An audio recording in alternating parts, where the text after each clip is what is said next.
Je m'appelle Micon.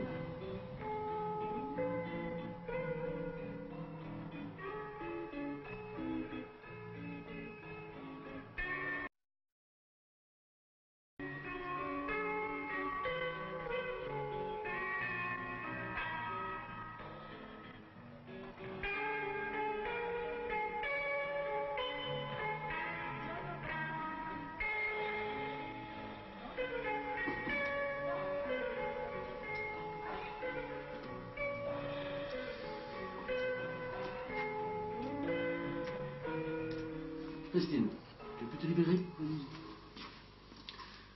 Je viens juste de le terminer.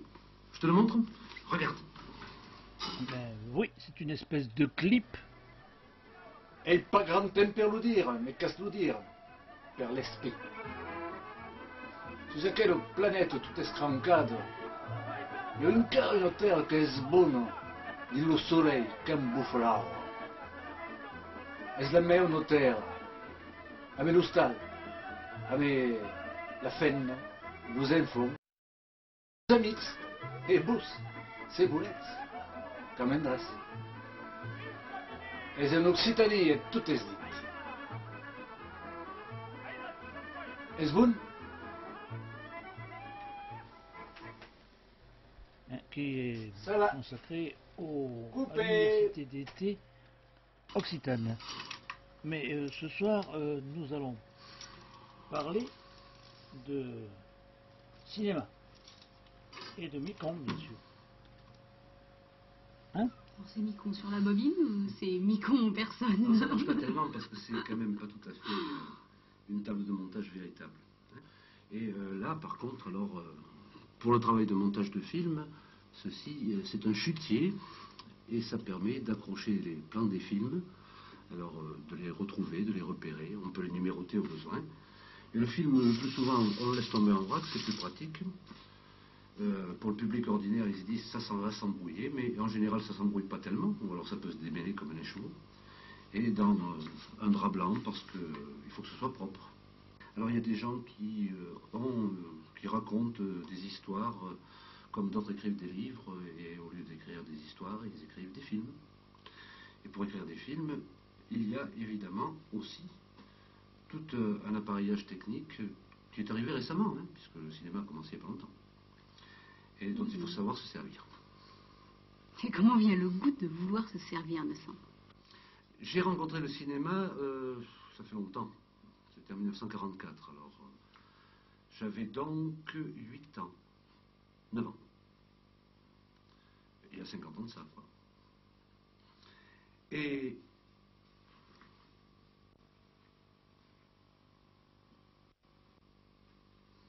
tu n'as rien entendu? Non.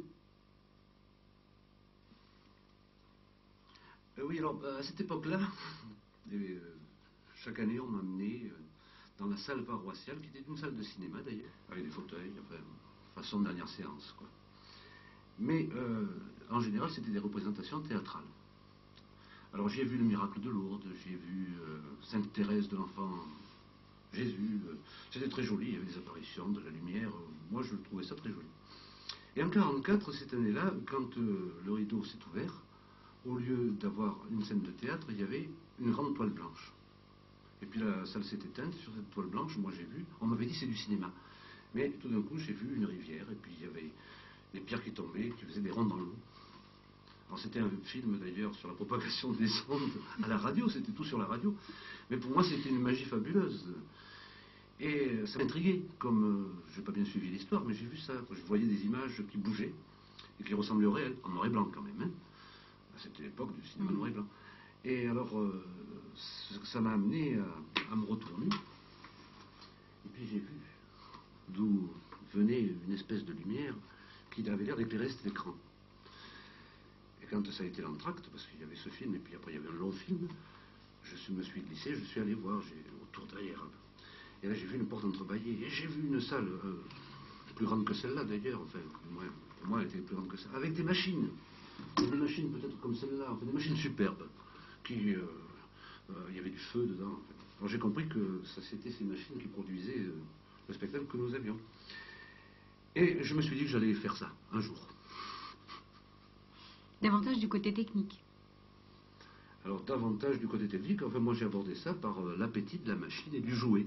Parce que finalement, ce sont de grands jouets. Il y en a quelques-uns ici, hein, mais ce sont des outils, mais ce sont de grands jouets. Alors pourquoi Nikon? Le mot, Le mot. le nom.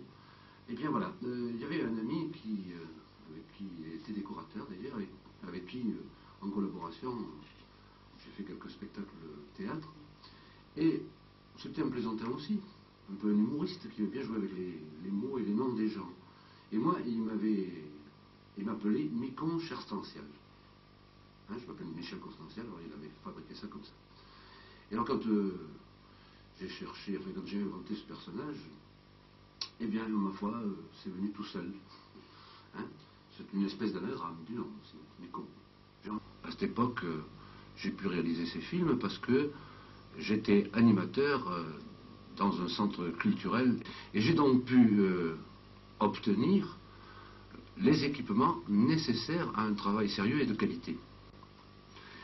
Et alors en plus de ça, nous avons eu une chance, c'est que dans la région était installé un laboratoire qui développait les films, mais pas n'importe quel laboratoire.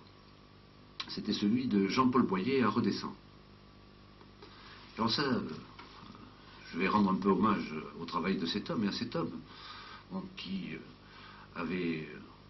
était donc un professionnel du cinéma, mais lui il l'avait abordé effectivement par la technique, puisqu'il était ingénieur à l'usine Debris, un fabricant de caméras et de matériel pour le cinématographe. Mais déjà avant, il avait vécu cette aventure parce que son père avait fait une salle de cinéma à Redescend. Et lui, pendant la guerre d'ailleurs, pour gagner sa vie, a fait tourneur dans les villages, avec un matériel léger, et il passait des films dans les bistrots ou dans les salles de réunion. Il y avait un problème par rapport au cinématographe. Langlois, qui était déjà, enfin qui n'était pas encore le directeur de la Cinémathèque, mais qui y pensait, avait découvert que les films anciens risquaient de se perdre, et vous savez, il en achetait. Mais il en achetait, seulement ces films étaient des fois en très mauvais état. Et en plus, ils se sont aperçus assez rapidement que le support cinématographique, c'est-à-dire la pellicule, quand au bout d'un certain temps, elle se rétrécit. Et elle devient cassante. Donc elle ne passe plus en machine. Et alors là, c'est la catastrophe parce que la copie du film est perdue. Hein, si c'est l'original, il est perdu. Et il n'y a plus aucun espoir que ce film existe. Langlois en avait parlé à Boyer. Et Boyer s'était dit qu'il fallait trouver une solution. Et en tant que mécanicien, il a donc mis au point des machines qui, grâce à un rattrapage de jeu ou un jeu agrandi, mais en réglant certaines pièces, lui l'ont permis de prendre ces pellicules